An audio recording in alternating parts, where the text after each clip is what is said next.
Au secours, je suis à bout!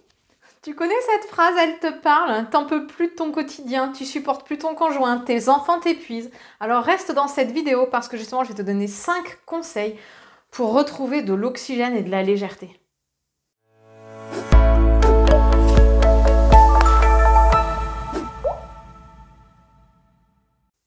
Bonjour à toutes et à tous et bienvenue dans cette vidéo. Je m'appelle Aude Froger, je suis coach experte en épanouissement personnel et en reconnexion à soi.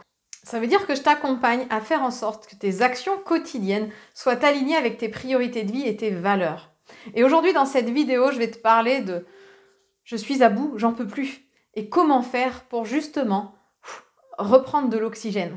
Si jamais tu sens que tu ne sais pas comment faire pour appliquer les conseils dans cette vidéo, je t'invite à me contacter en cliquant sur le petit i parce que tu vas pouvoir obtenir ainsi un bilan personnalisé gratuit avec moi pour qu'on puisse faire un point sur ta situation et qu'on voit comment je peux t'accompagner. Parce que rester seul, c'est pas la bonne solution. Si tu es à bout et que tu n'en peux plus, si tu supportes plus ton quotidien, que tes enfants t'épuisent, que ton conjoint t'agace, que tu as tendance à grogner, à râler, que tu n'as envie que d'une chose, c'est de partir loin de tout ce quotidien agité pour penser à toi, du moi, du DMG, comme je dis souvent à mes coachés, d'abord ma gueule.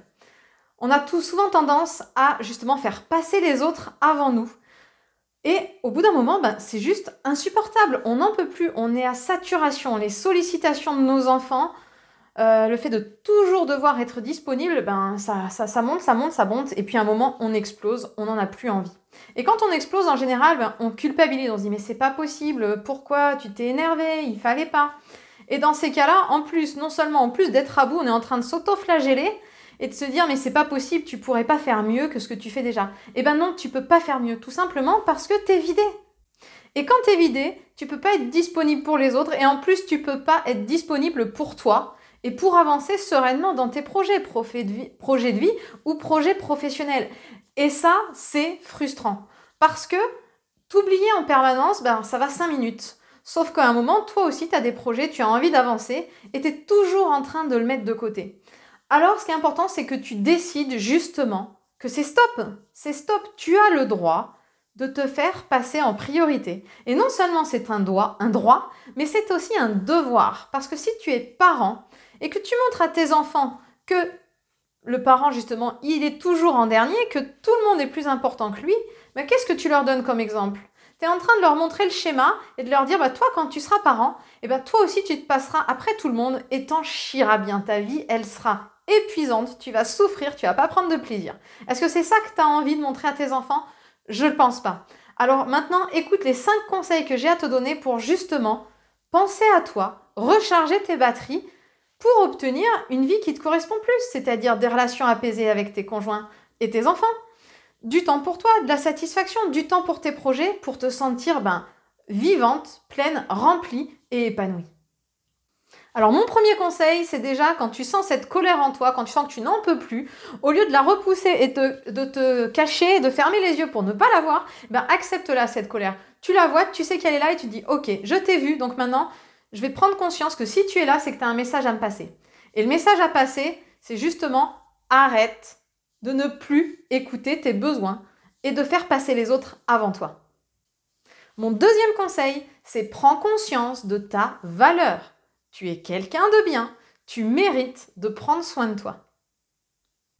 Mon troisième conseil, c'est respecte-toi. Te respecter, c'est la base, parce que comment veux-tu être respecté par les autres si tu ne te respectes pas toi-même? Donc, apprends à te respecter. Mon quatrième conseil, c'est affirme-toi. Affirme-toi, pas dans la violence, pas en criant sur les autres. Tu peux t'affirmer dans la bienveillance, te positionner, te dire « j'ai entendu ce que tu me demandes, mais c'est non ». Dire non, ça ne veut pas dire rejeter l'autre, ça veut juste dire « je sens que là, c'est pas OK pour moi. Et si je te dis oui, je ne vais pas me respecter. Donc, je ne te dis pas non à toi, je dis non à ta demande. Affirme-toi. » Et enfin, mon cinquième conseil, c'est qu'avant d'être disponible pour les autres, justement, remplis ton verre. Parce que, après avoir pris l'air, après avoir fait du sport, comment te sens-tu? Tu te sens bien et tes relations avec les autres, elles sont beaucoup mieux. Donc, remplis d'abord ton verre avant de vouloir aller remplir celui des autres. Et je t'assure que si tu appliques ces 5 conseils, tu vas avoir une transformation dans ta vie. Tu vas te sentir plus légère, plus apaisée et ça va avoir un impact dans tous tes domaines de vie. Et pour avancer dans cette direction, je t'invite à cliquer sur le petit i juste en haut de la vidéo pour accéder justement à la vidéo que je t'ai préparée, une vidéo bonus dans laquelle je te donne 3 actions quotidiennes à faire pour développer ta confiance en toi et ton estime de toi. Alors je te souhaite une très belle journée, pense à tout ce que je viens de te dire, mets un petit like à la vidéo pour me dire qu'elle t'a plu et n'hésite pas à laisser un commentaire si tu veux que j'y réponde ou si tu veux laisser un message aux personnes qui regardent cette vidéo. Et puis je te dis surtout à très bientôt pour une prochaine vidéo.